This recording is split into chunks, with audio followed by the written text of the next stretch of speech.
tonight we're going to be talking about how to make this little dude. I don't really know what the traditional name of it is or whatever, but I just call it kind of like the Kaleidoscope. And that one actually was the second attempt at doing it. My first attempt turned into this disaster. This style is always going to make two grips, okay? So you're gonna have two that are gonna be like switched back and forth. And the first thing is we gotta have EVA. We're gonna use like a charcoal gray with black, and I'm gonna use these as the base. These blocks are a little over 2 by 2, and we have to get these the exact same size. This is gonna be the length that I'm gonna build off of, and it is almost 5.5 inches. So we're just gonna cut this black chunk to the exact same size and length, and then we will square them up, because if they are side by side laying flat, there's actually a little bit of a gap here from where they're kind of cantered just a little bit, and we got to get rid of that because they have to be the exact same length. Oh, I just forget. I do use a China marker for this, and I forgot to. I was supposed to sharpen this. Did you guys know that you can sharpen China markers with a crayon sharpener? It'll just turn it all nice and sharp. So now we have a point to work with. Match them up in length. We got a nice, clear, crisp line. So first things first is when you're recutting equal lengths is you do need to make sure that one of your edges is square, and if it's not, square it up. So I'm literally peeling off the piece of it that I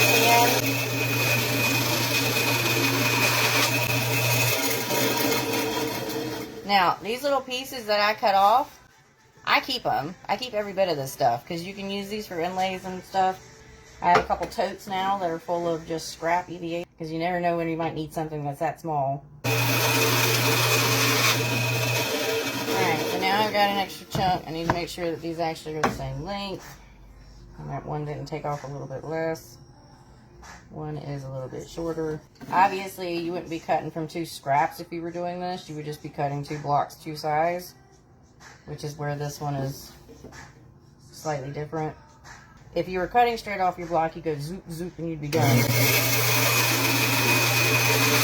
And now we are completely the same length, okay? So now our job is to get it squared. And they're 2 by 2s. Depending on what size grip you're making, you can pull extra material off of it to shrink it down and save that stuff. Because this block, I don't know if you guys can see it as well, it's really distorted running one way. I actually don't pull extra off of mine. Does it make and this comes into the discussion of, am I doing it the right way? Am I doing it the wrong way? Who freaking knows? This is just how I figured it out, okay? So I don't have every single answer for you guys, but kind of like how I was teaching decorative wraps before I was quote-unquote knew how to do it perfectly all the time. I figured this is what we're going to do. So we're going to pull off that much for both of them. Whatever side, you really technically want to find whatever side is the squarest by tapping on it, so it'd be that side. But because these blocks have an angle cut to them, I actually have to pull off of the angled side. If your blocks are somewhat square, always take your first cut off the side that does not come off the fence.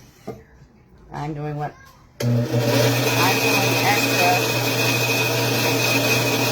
I'm cutting the extra angle off. Because I have to hold the block at the base and push so the top doesn't get cut at an angle again. I'm trying to get rid of that little extra corner. Start square. Again, another sheet I can use to do something with later. And then once I cut it, I check it, it's square.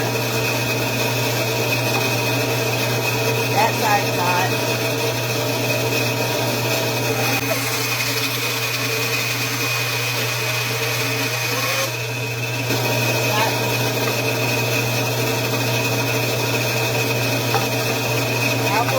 On that one. Figure out what needs to come off, which is just a little bit on that side, and get the fence set at that so they're cut evenly. Perfect. This is all I need to take up. So great things to also get some of these quick speed tools.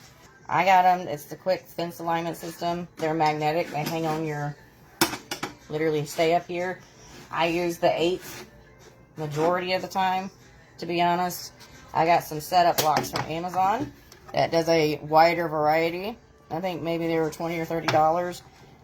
I also use the 16th one a lot for my little inlays, my little thin trims and stuff. They make setting it up a lot faster. I can't trust my ruler on this one because of the way that the fence likes to take out stuff. So I always just use the setup blocks and call it a day. So I have to take it off of one of these sides, that side. The other thing you have to take into account is your curve. So even if you set it up, you've got to know how wide your blade is and make it just a wee bit smaller. I originally wasn't taking the curve into account. Let me not yell at you, I'm cutting. I originally wasn't taking the curve into account, and I was just cutting, and I was getting decent results, but the more that I do this, the more accurate I need to be. So I've just been starting to go, oh yeah, by the way. So now that we've got our blocks squared up, it's time to go back over to the bench. The way to do these is we have to cut the angles the exact same way on both blocks. Now, one little thing I will say, Michael Martin, obviously another amazing, I call him the master grip maker because of all the chaos that he does. He fussed at me for using all this tape. There is... Mudhole sells it. It's like a double-sided sticky tape. He says that you can put one strip in the center and stick them on top of each other, and they're not going to move until you go to peel it off. He says it's a lot better doing it that way so you're not blind on your cuts. I haven't ordered any yet, so we're doing it Mary's old way. And we want to make sure that the blocks stay the exact same size. They don't move. And you're just going to tape them together. And you're going to tape the hell out of it, okay? But I always wrap them completely up. And getting it started is a little aggravating. But once you get it connected, and you know it's not going to move, and you've triple checked that nothing's moved. Now I'm going to shift it just a wee bit only. Right there. And we can really get into it. The other thing I just wanted to point out too, guys, if you're working with EVA, there's bubbles that are going to pop up. They're in some of my sheets. And it's because of how they're poured. It's going to happen. Just pray you don't get a block that has a hole running all the way through it, because you won't know until you go to cut into it. But that's also the part of working with EVA. Make sure it's really stuck. And it's not going anywhere. You can take this over to the bandsaw as is and just start cutting. I have a tendency to just try to mark out my lines. And I like to do curves. Now, laying in a new material with curves is a little bit of a pain in the butt. Because remember, I cut these a little bit shorter. Eventually, they're going to be 6-inch grips. I don't care that I'm lengthening it. And when I put them back together with a very thin piece of a highlight color, it's not going to cause the joints to not match up. So you can choose to do straight lines, and you're still going to have some fun stuff. But Mary likes to do kind of curves. And so I'm just going to do some straights, some curves, try to do a little semicircle kind of thing, and what, a wiggle. So that's what we're cutting. So as they come off now, I'm going to label them before I get over there and start cutting. But you'll notice that sometimes as it cuts through the tape, that it may come apart. Just try to keep the two stacked together so you don't lose your place and have to figure out which piece of the puzzle it's supposed to go into. You can mark on here, or you can just go over there free willy-nilly and just start cutting. But as they come off, if you don't do this step, mark what pieces it is, so you're not having to put the puzzle piece back together. So the first thing is we obviously have to raise this up because we got to get clearance for this. So because we have smaller pieces, everybody watch your fingers. Don't put your fingers. Don't be fussing because you've nipped your fingers. Now remember, when the blade is up this high, there's a lot more, it's able to wiggle more. So don't try to slam this stuff through there. And if it's not following a pre-planned mark, just let it go. Okay? Just let it do its thing so you're not ending up with like jagged kind of cuts.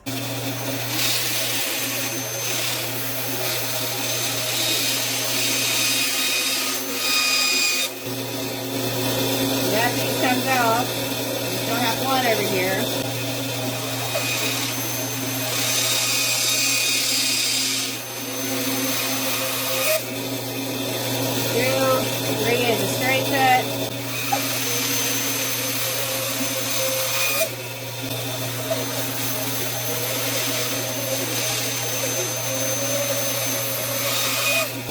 this cut is always the one that I get kind of boogery on because I'm like, my fingers.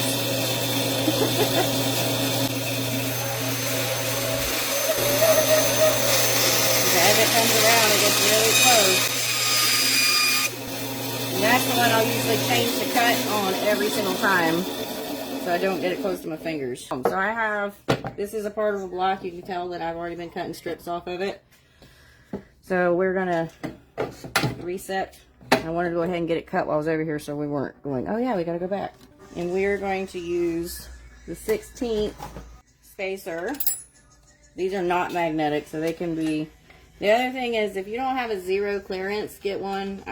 It's on my list of things to get and buy, but I just haven't got there yet. Hell, I may make one. Who knows? Because I want skinny little pieces getting put in here. Oh, that time it didn't swing. Ah. That's why you want a 0 clearance. Because usually what I end up doing is lining it up with the blade and then usually kind of pushing up against it, but that one, oh, you're trying to go back down again. No. And I'm just, like I have been, going to cut a strip off this thing. So I have one side that I've been cutting off of, which is this side. Which my blade, I use the 10 TPI from Timberwolf. If you guys want to check them out. I'm going to be buying 14 TPI once I get through this. My blades are 3/16 in width, 0.25 for thickness. And we're just going to push it through.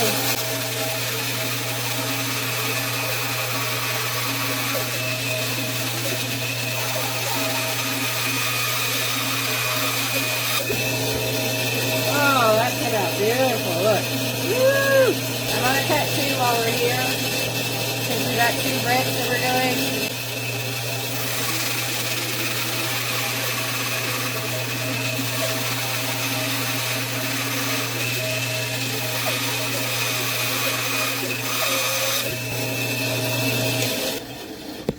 Wiggle, wiggle, wiggle. So even though we just cut these, we do have to just check it throughout the strip.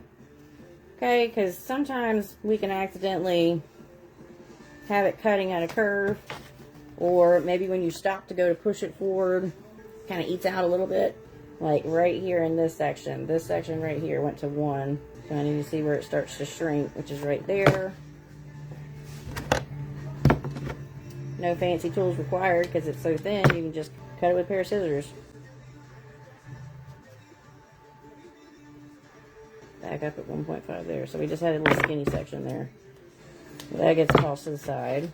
You don't want to have an inlay that's not equal to the other ones, or you're going to notice it. Okay, so this is the fun part, peeling all the tape off. Now, as we remove the tape, our numbers come off, so I relabel them.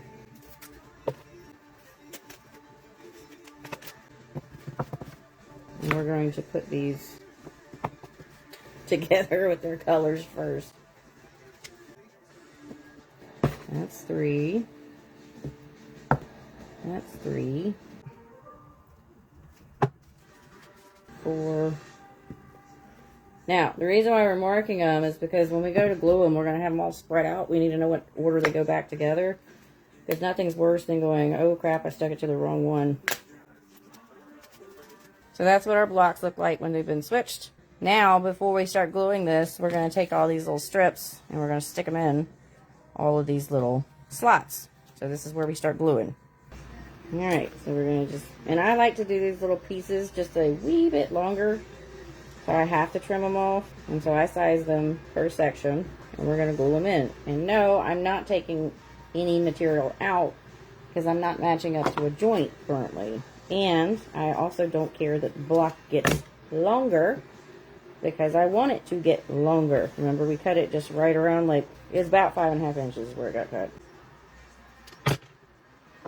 And once we get all these pieces done, then I may end up having to cut another strip. Just might. But this is it, guys. This is the whole shebang. Looking at that previous one, I think I did do 2 cuts instead of just 1. So that's what it looks like with all the little pieces going to be stuck in there. Set you to the side, get yours sized, and hopefully we have enough. And yay. This is why I cut 2 strips. If you're only doing 1 block, you probably could get away with just 1 strip. But like I said, this makes 2 blocks automatically. And then there's our second one. They're going to be complete opposites of each other. So the inverse, inverse, inverse, okay? Now it's time to glue. And what I always do is I do not rush this. So as each piece comes off, that's getting glued to that. That's getting glued to that. This is getting glued to this. I'm going to slide that over because I have more room over here than I do over there. This is getting glued to this. And this is getting glued to this. And this one, nobody's getting glued to yet. And same thing here. So for me, I always have one on the right, one on the left. Those are going together. And that's how you keep yourself from getting super confused. And depending on how many pieces you have, sometimes you have an outsider that has to wait till the next go round, because he doesn't want to be friends with anybody. So the deal is we do thin coats, 2 thin coats. We're not saturating it. I guess you can see it. We're not trying to make a bloody mess. We're just getting it coated. Put that back the way it's supposed to be. Try to keep it off your fingers. Now doing this many at once, by the time that we get finished with the last one, the coat should be dry enough to put a second coat on. So your first round of gluing usually goes pretty quick compared to the rest of them. And my applicator, in case you guys are wondering, is a scrap piece of EVA that we cut. It used to be a lot longer than this, and it had it triangled out, so it had a real thin tip. But over the years, if I couldn't peel it off, or Wes wasn't in here to peel it off, that's one of his favorite things to do, is come in here and clean up my gross applicator, as he calls it. I just chop it. So it's gotten shorter over the years. So we're almost ready for the second coat. We still have some wet. Some of the little, like the thinner pieces, that one's ready. But there's no point in like skipping around, getting confused. We're just gonna wait. The contact cement's strongest bond is whenever it's dry, right? That's what it was built to do, was stick together when it was super dry. The first coat is soaking into the material. The second coat is what bonds everything. So you got the one that's soaked in, that's grabbing onto the one that's coming into it, and then that's what's adhering. See, I like for them to be, that one's almost perfect. But we'll actually go ahead and start doing the second go round, because that first one, I only had a tiny sliver there. And if I touched it, I don't want to, but if I touched it, it's just a little, it's tacky. It's a good idea to keep a paper towel handy. You're going to get gross nastiness on your fingers when you're doing this, but if you can wipe it off wet before it really starts to get dry, you'll save yourself a lot of washing. Round 2, fight. Also, temperatures will affect how fast it dries as well. The can will tell you to wait 15 to 20 minutes, but once it's soaked in, it's not going to get any drier. The biggest thing is just make sure you have all the edges, every bit of that thing is done. I was messing up a lot in my beginning stages of learning how to do this, and I wasn't getting all the way to the outside edge of this stuff. And if those corners aren't gluing together and getting stuck together, it can cause dramas. Now this block's not cut down to size, so it's not as big of a deal because we'd be cutting off the extra stuff. It's always better to make sure you get all the way around it. Now, the other thing, these little thin pieces, lift them off the table so they don't get stuck. When they're less than 2 millimeters in thickness, and they get dragged to the table, you can't rip them. Ask me how I know. The other good thing is try to find a thing that's like a place that you can use as a glue station. So I love this table. I got this idea off of Pinterest. This is 2 cabinets that I put together based on her instructions. The coolest feature about it is this painter's paper, the brown paper that you can get at Home Depot, whatever it's called, Home Depot or Lowe's. You can buy a giant roll of it. On one side of this table, I have 2 bicycle hooks with a steel bar running through it that I have cut the paper to the length of the width of my table, or where I wanted it to feed on. There's slight gaps on both sides. And when I need to change it, I just feed it through the 2 sides that I have. I think there's 1 or 2 washer widths in between the trims, so that it just comes straight up and comes back down. Best thing I ever invested in my life. Second coat usually will take a little longer to dry, but it shouldn't take too long. Remember, pull the thin ones off the table, because if they get stuck, you can rip them. Second coat is on. All right, so they still have a tiny bit of shine, but they're fine. So we're just gonna start putting these together. Now, the biggest thing with this, don't start on one edge and roll it to the other. You want a little bit of overhang. Like with this cut in particular, this is the top of the block. I need to make sure the overhang goes above that. And then I just roll it down to the rest. Just like that. And then on all those curves, really push those two pieces together. And then we have our first piece glued. And so now it's just piecing everything together, making sure you got the little lip, push it in, get your fingers groove. When you have a straight one, you can just push it down on the table. And then, so that's that block. The other thing, make sure you don't accidentally like twist it going sideways, especially if you cut the block down to the size you need, because you don't want to accidentally have a piece that your inlay's missing out of. So don't get in a rush when you're doing this, okay? It goes pretty quick for the most part, especially if you're working on multiple grips. Alright, so we have our first section glued. And when we go to stick these back together, that's why we number them, so they go in the right order and the right side. So that's the block we have currently. And now we have to glue these sections together. So as I always do, I have one flip up, flip down, glue, glue, that goes together. You'll figure out a system that works for you. It doesn't have to be mine. But this is where we finally introduced step-headed child that wasn't involved in the party to that one. So now we have that section. And since I know that these go together, I'm just going to flip, flip, flip. And now we're ready for round 2 of gluing.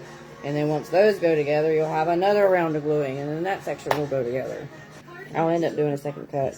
So let me explain that just a little bit. We cut this axis, right? So in order for us to get swirls on all the sides, you see how everything's, there doesn't look like there's actually a straight line running through it, okay? You take this block as it's glued, and then what we cut this side, now we need to cut this side. See how everything's straight on that side? So we'll do the exact same thing. Cut it apart, piece it back together. The blocks, once again, have to be squared up before you do that. So there may have been a slight shift in how the block got put back together. See how, I'm holding it, it's not glued, but there could be a slight shift. Just square it back up again, stack it as best as you can, realign it with the other one. Do the same thing again. Tape them together, send it through, put more inlays in. You can change colors, you can do the same color, and then we repeat the process. Do you have to do that? No. You could just put this together as is and see what happens. We're going to have a lot of fun activity on this side. We're going to have circles. We're going to have fun activity on this side, circles. That's how that's going to end up looking if I don't cut it again. The next section of it, I will definitely spend some time explaining that too. A lot of it's trial and error. You're going to screw up sometimes, and just be mindful of that. So just a quick little update, because I'm pretty sure I left off the other video when I cut it from the live video that I put it together. I have separated the blocks and put the first coat of contact cement on, and now it's time to put the second coat on because they are completely dry. And just like in the video prior, you're just doing really thin, fully coated, making sure you get all the curves and the pieces and stuff on all the edges, even if all the edges don't actually line up. And any extra that kind of like drips off of it, I try to wipe off of it. It's not necessary, but it just keeps it from sticking to the paper. But once I get all of these coated and they'll dry, I'll come back with another little short little update on how to get them put together and keep going from there. Okay, so now they're dry. So now it's time to put them together. So I always, the sides that I have my numbers on, I always make sure that is facing up. So I know that it goes back together in that same place. And to try to show you guys, I also will take corners the flat sides and make those match up as much as possible. And really try to keep it as square as possible. Now, if it gets off a little bit, it's not the worst thing in the world, but we really do want to make sure that we try to put it back together how it's supposed to be, okay? If you start with a larger block and don't cut it down, it's not as big of a deal if it shifts a little bit, but you really do want to make sure it lines up the right way. We have just a straight on this one, so because this one has a lot of lip on both sides, I want to pick, remember, once this stuff touches, it's going to be almost impossible to get it off. And just push it together. And make sure that you're putting equal pressure on, like, on all of it. I didn't quite do that on this one. Like, really smash it in. If it's a flat side, it's a lot easier to stick it to the table and just make sure everything meets up really nice. Like this one, I don't have a flat side to like slam it down to, so we're just going to use our hands to squish it together. And then this one's the kind of difficult one because it's not quite even. And you just make sure it's completely together. So now we have the last round of gluing. So we've gone through 1, 2, this will be 3 rounds of gluing for this particular block. Like I said, same thing with this one, just line it up. Make sure you try to find an outside edge. Make sure the other side didn't twist down, and basically push it into itself. We want to keep the block, and I'm repeating myself, but we really do want to keep the block as aligned as possible so that we don't have any mishaps later on.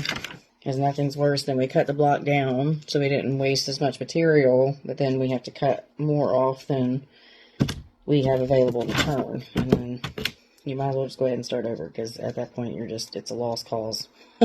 You're gonna have to just start over. Sometimes if your inlay sheets are like really perfect to the size, which mine never are, I always make mine a little bit bigger, just so that it's easier to make sure it covers the whole thing. As you don't ever want your inlays to come up shorter, because sometimes I had this happen the other day. I was turning a block I was turning a butt, and the butt had the back end of it, the end of the butt needed to ramp up to 1.25, and 2 of my inlays that I added, my little trims, I keep calling them inlays, but my little trims I added, didn't quite reach the full extent of the block, and I had to, when I sanded it to where it was flush and was smooth and round, it actually went below it to like 1.2.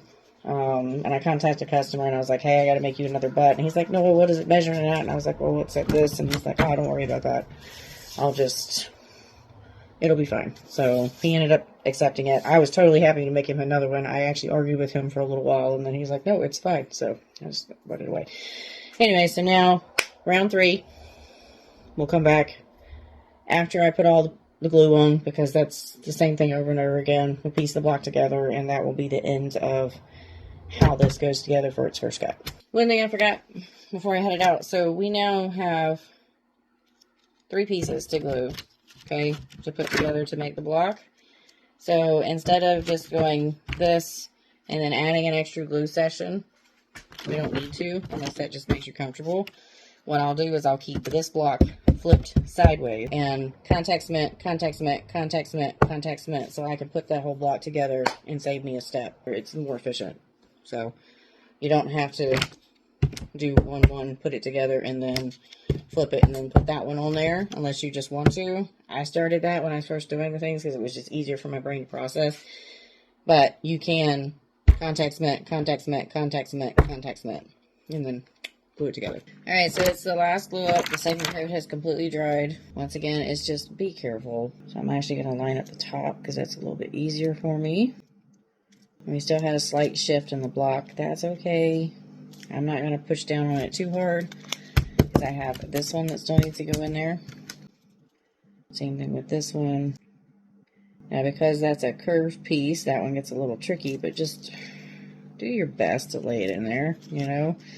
And once you get them for the majority stuck, like, really push in on them, okay? We don't care what any of this stuff is doing. We want to see seamless joints. No gaps, no spaces, nothing. And if you want to put some pressure on the table, go for it.